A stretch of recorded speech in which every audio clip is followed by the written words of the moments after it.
नमस्कार दोस्तों, मेरा नाम है प्रदीप चौहान। बात समझनी है तो पूरी सुननी होगी। दोस्तों, कभी कभी समझ में नहीं आता कि कांग्रेस चला कौन रहा है। क्या कांग्रेस मल्लिकार्जुन खड़गे चला रहे हैं? क्या कांग्रेस सोनिया गांधी चला रही है, या राहुल गांधी चला रहे हैं, या प्रियंका गांधी चला रही है, या केसी वेणुगोपाल चला रहे हैं, या कोई और चला रहा है? आखिर कांग्रेस का माई बाप है कौन? लगता तो ऐसा है कि राहुल गांधी कांग्रेस को अपने हिसाब से चलाते हैं, लेकिन जब कांग्रेस में फैसले होते हैं तो कुछ फैसले ऐसे होते हैं कि सुनने वाले, देखने वाले हैरान हो जाते हैं। आपको जान के हैरानी होगी, अगर आपको नहीं मालूम मैं बताता हूं। अगर आपको कांग्रेस को फॉलो कर रहे हैं, कांग्रेस की कितनी सरकारें? 3 सरकारें, तेलंगाना, कर्नाटक और हिमाचल। तेलंगाना को आप साइड रखिए। कर्नाटक में क्या हुआ था? कर्नाटक में यह तय हुआ था कि डीके शिव कुमार, जिस व्यक्ति को बीजेपी ने हर तरह से परेशान किया, जेल तक में डाला, और जिससे मिलने सोनिया गांधी तक गई थी जेल में, उस आदमी ने आज भी कसम खाई है कि कांग्रेस के साथ ही रहूंगा ताउम्र। उसे वादा किया गया था कि कांग्रेस को कर्नाटक में जिताइए, क्योंकि प्रदेश अध्यक्ष थे, 2.5 साल बाद मुख्यमंत्री बनाया जाएगा। ये डीके शिव कुमार के साथ वादा था। आज उस वादे का क्या हो रहा है? डीके शिव कुमार के पेशेंस का टेस्ट क्यों लिया जा रहा है? और यह भी किसी से नहीं छुपा कि सिद्धारमैया को ना हटाने का सबसे बड़ा कारण है केसी वेणुगोपाल उनके साथ है। केसी वेणुगोपाल किसी भी हालत में सिद्धारमैया को नहीं बदलना चाहते। सत्ता में लेके आए डीके शिव कुमार, पार्टी अध्यक्ष वो थे। बीजेपी की ज्यादतियां झेली डीके शिव कुमार ने। वादा भी उन्हीं के साथ किया जा रहा है। क्या वो भी सचिन पायलट की तरह खामोश रहेंगे, ये उम्मीद कर रहे हैं? डीके शिव कुमार के पेशेंस को टेस्ट कौन कर रहे हैं? केसी वेणुगोपाल। कल को कर्नाटक में कांग्रेस में कुछ होता है तो जिम्मेदारी किसी और पे दे दी जाएगी, लेकिन कारण होगा असल में केसी वेणुगोपाल। अब आइए तीसरे स्टेट में, हिमाचल में। हिमाचल में 3 साल पूरे होने वाले हैं सरकार के। 3 साल। लेकिन पिछले 1.5 साल से संगठन डिसमेंटल है। ना कोई प्रदेश अध्यक्ष है। जो पुरानी अध्यक्ष है वही फिलहाल कार्यकारी अध्यक्ष। और जगहों पर संगठन सृजन के जरिए बनाए जा रहे हैं जिला अध्यक्ष, ये वो सो। जहां सरकार है, जो 2 साल बाद इलेक्शन लड़ में जाना है, जहां पर सरकार बचाने के लिए, यानी 1 ही साल बचा। आखिरी साल तो चुनावी साल होता है, उसका पता भी नहीं लगता। 1 साल का वक्त बचा है। संगठन शून्य। संगठन बिल्कुल शून्य। पूरे देश में जिलाध्यक्ष बना दिए, हिमाचल में जिलाध्यक्ष भी नहीं। किसकी जिम्मेदारी है? केसी वेणुगोपाल की। यहां पर 3 साल में अगर आप बाकी सरकारों को देखें, राहुल गांधी तेलंगाना मेरे ख्याल से 4-5 बार जा चुके हैं जब से सरकार बनी है। कर्नाटका 5-6 बार जा चुके हैं जब से सरकार बनी है। कोई भी वहां उद्घाटन, कोई भी योजना का स्टार्टअप होता है, वहां खड़गे भी जाते हैं, राहुल गांधी भी जाते हैं। हिमाचल में दिसंबर में 3 साल होने वाले हैं सरकार बने। राहुल गांधी ने एक भी बार दौरा नहीं किया। एक भी बार राहुल गांधी हिमाचल नहीं आए। यहां तक कि अभी जब बाढ़ आई थी, पंजाब में नुकसान हुआ, हिमाचल में हुआ, राहुल गांधी पंजाब में आए।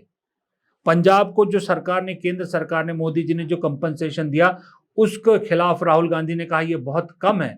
लेकिन हिमाचल नहीं आए। साथ लगते प्रदेश हिमाचल नहीं आए राहुल गांधी। हिमाचल ने भी दावा किया कि उनका तकरीबन 12-14 हजार करोड़ का नुकसान हुआ, और केंद्र सरकार ने उन्हें सिर्फ 1800 करोड़ रुपए का ऐलान किया है। राहुल गांधी ने उसके लिए कोई आवाज नहीं उठाई। क्यों? अगर हिमाचल में सरकार पसंद नहीं है, हिमाचल के सीएम ठीक से काम नहीं कर रहे, तो उनको बदल क्यों नहीं देते? फिर 4-5 गुटों में बटी हुई है हिमाचल में सरकार, कांग्रेस। लेकिन संगठन महासचिव न खुद जा रहे हैं इधर, न खुद देख रहे हैं, न राहुल गांधी की नजरों में आने देते, न राहुल गांधी को उधर जाने देते। क्यों?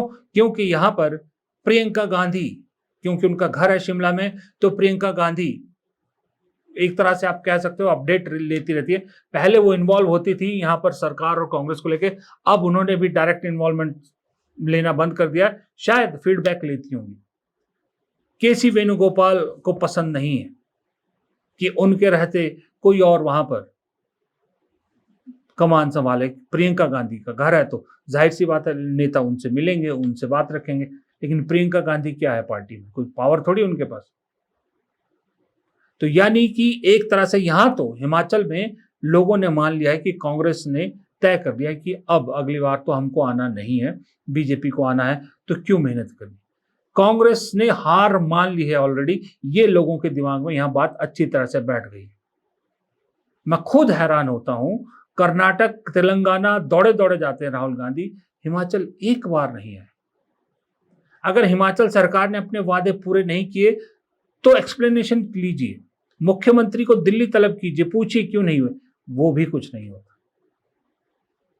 इसलिए मैंने पूछा सवाल कि समझ में नहीं आ रहा कांग्रेस चला कौन रहा है, कांग्रेस में फैसले कौन लेता है। एक पत्रकार हैं, नाम नहीं लूंगा मैं, उनका एक इंटरव्यू देख रहा था, मैं उनका एक वीडियो देख रहा था। वो तो कह रहे थे कि राहुल गांधी के जो पीए हैं वो भी फैसले लेते हैं, वो मुख्यमंत्री बदलने की ताकत रखते हैं। हालांकि उस पत्रकार की बहुत सी बातों से मैं सहमत नहीं हूं, जो कहा उन्होंने ये कहा कि भाई जो जिन पत्रकारों में कुछ दम नहीं होता, या इस तरह से ये कहा कि जिन शार्प नहीं होता, जिनका दिमाग तेज नहीं होता, उन्हें राहुल गांधी से मिलने दिया जाता, तेज दिमाग वालों को नहीं मिलने दिया जाता। ऐसा नहीं है।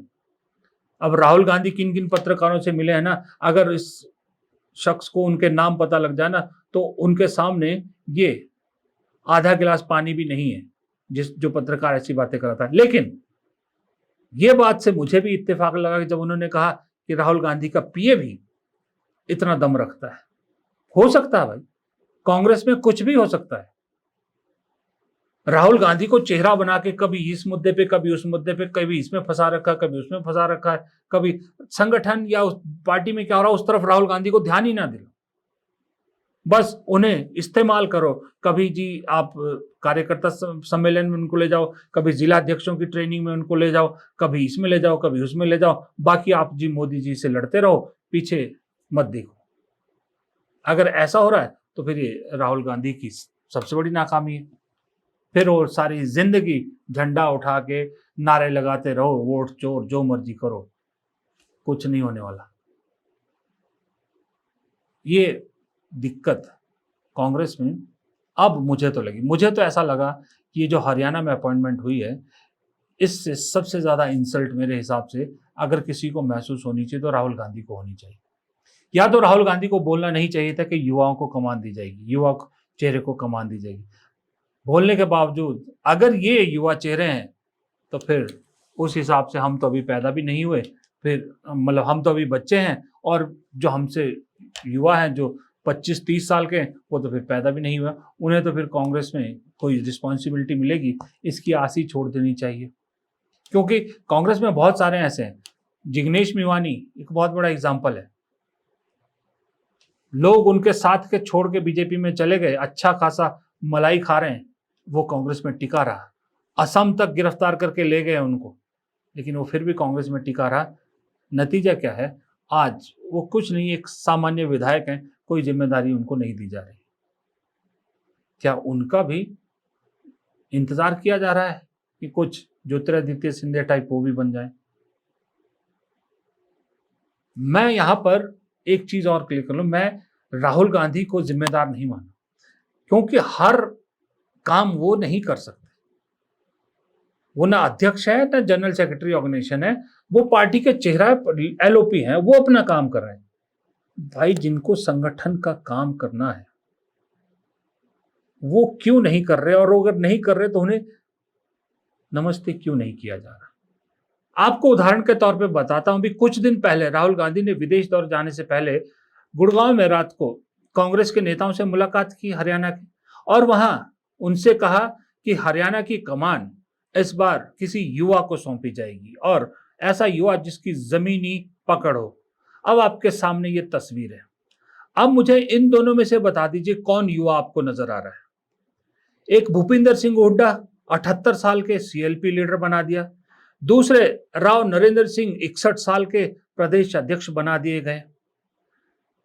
इनमें से कौन युवा है? चलो भूपिंदर सिंह हुड्डा की जमीनी पकड़ है, 2 बार के मुख्यमंत्री रहे हैं, लेकिन उम्र 78 साल है। जिस उम्र में रिटायर होकर घर बैठना चाहिए उस उम्र में आप इन्हें सीएलपी नेता बना रहे हैं। राव नरेंद्र सिंह कि भाई एक कास्ट इक्वेशन रखनी है, राव इंद्रजीत के मुकाबले इनको खड़ा करना है। बीजेपी के जो राव इंद्रजीत है, जो कभी कांग्रेस के स्टॉलवर्ड हुआ करते थे, लेकिन इनकी जमीन तो मेरे ख्याल इनके घर में पकड़ नहीं है, घर की जमीन इनके पकड़ में नहीं है। आज तक जिंदगी में एक चुनाव जीता है, वो भी भजन लाल की कांग्रेस पर। उसके बाद डिफेक्ट करके हुड्डा सरकार में आए और हुड्डा जी ने मंत्री बनाया। इसके अलावा पिछले 3 चुनाव लगातार हारे हैं, और हारे भी ऐसे नहीं है कि छोटा मोटा गैप, कई बार तो बड़े मार्जिन से हारे। एक बार तो सुना है जमानत भी जब्त हो गई। लेकिन हुड्डा जी के खास है, इसलिए प्रदेश अध्यक्ष बना दिया। अब अगर यही करना था तो 1.25 साल से क्यों रोक रखा? 1.25 साल से ना प्रदेश अध्यक्ष हरियाणा में, ना सीएलपी लीडर। जब इन्हीं दोनों को बनाना था तो उसी वक्त बना देते। हुड्डा जी की चलनी थी सब।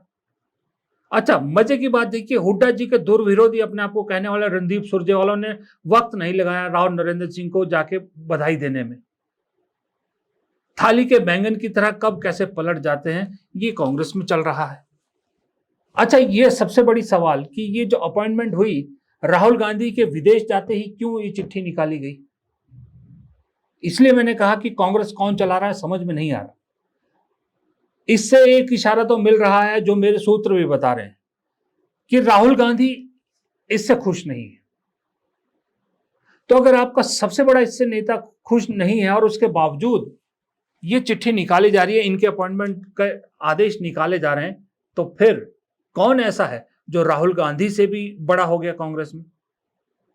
अब राहुल गांधी अगर खुद अपने मुंह से कह रहे हैं कि कमान किसी युवा को दी जाएगी, तो वहां पर एक ऐसा नेता यार जिसका दम भी हो ना, समझ में आए। चलिए, भूपिंदर सिंह हुड्डा के साथ उम्र बहुत ज्यादा है, समझ में आती है, लेकिन अगर उनका पॉलिटिकल बैकग्राउंड देखे, वो समझ में आता है कि भाई इस आदमी को जाटों का सबसे बड़ा नेता इस वक्त माना जाता है। चलिए, उम्र के सामने उसको खड़ा कर दिया। राव नरेंद्र सिंह के पास क्या है, क्या क्वालिटी है उनकी? सिर्फ ये कि उनके आगे राव लिखा, फिर राव तो बहुत सारे होंगे कांग्रेस में, हरियाणा में, क्यों नहीं उन्हें बना दिया गया? ये दम इस शख्स में तो नहीं है कि राव इंद्रजीत के मुकाबले उस बेल्ट में, मेवात बेल्ट में कांग्रेस के लिए कुछ मजबूती ला सके। ये तो कतई नहीं। यानी ये डमी अध्यक्ष है। किसके डमी अध्यक्ष है? भूपिंदर सिंह हुड्डा के।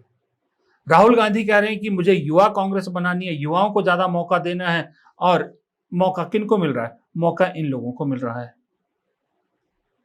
तो अगर राहुल गांधी खुश नहीं है, चिट्ठी तो फिर केसी वेणुगोपाल के नाम से निकली है, तो इसका मतलब वेणुगोपाल अपने हिसाब से कांग्रेस में कर रहे हैं। क्योंकि हरियाणा में जब चुनाव हारे थे, गलत डिस्ट्रीब्यूशन एक बहुत बड़ा कारण माना गया, और उस गलत डिस्ट्रीब्यूशन में सबसे बड़े उंगली अगर किसी पे उठी थी भूपिंदर सिंह हुड्डा के अलावा, वो थी केसी वेणुगोपाल पर। केसी वेणुगोपाल भूपिंदर सिंह हुड्डा की जमती है, ये किसी से नहीं छुपा है। इसलिए भूपिंदर सिंह हुड्डा को हरियाणा इलेक्शन में खुल फ्री हैंड दिया गया था। अब उन्हीं को अपॉइंटमेंट, उन्हीं के आदमी को जो है वो प्रदेश अध्यक्ष की कमान दे दी गई है फिर से। पहले भी हुड्डा का ही आदमी था उदयभान, फिर उन्हें क्यों बदला? इसका मतलब सारे शॉट्स केसी वेणुगोपाल ले रहे हैं। राहुल गांधी सिर्फ चेहरा है जो कांग्रेस के लिए मुद्दे उठाएंगे, प्रचार करेंगे। मल्लिकार्जुन खड़गे के साथ केसी वेणुगोपाल की नहीं जमती, और मल्लिकार्जुन खड़गे को पसंद नहीं है जो केसी वेणुगोपाल जिस तरह से पार्टी हैंडल कर रहे हैं, ये भी किसी से नहीं छुपा है। क्योंकि मल्लिकार्जुन खड़गे के बहुत से डिसीजन को माना नहीं जाता, केसी वेणुगोपाल के किसी डिसीजन को टाला नहीं जाता। फिर चला कौन रहा है? उन्हें विजिटिंग कार्ड की तरह अपने साथ क्यों टांगा जाता है? ये मेरा सबसे बड़ा सवाल है। इस सवाल का जवाब मिल जाए तो समझ में भी आ जाएगा कि कांग्रेस कौन चला रहा है। नमस्कार।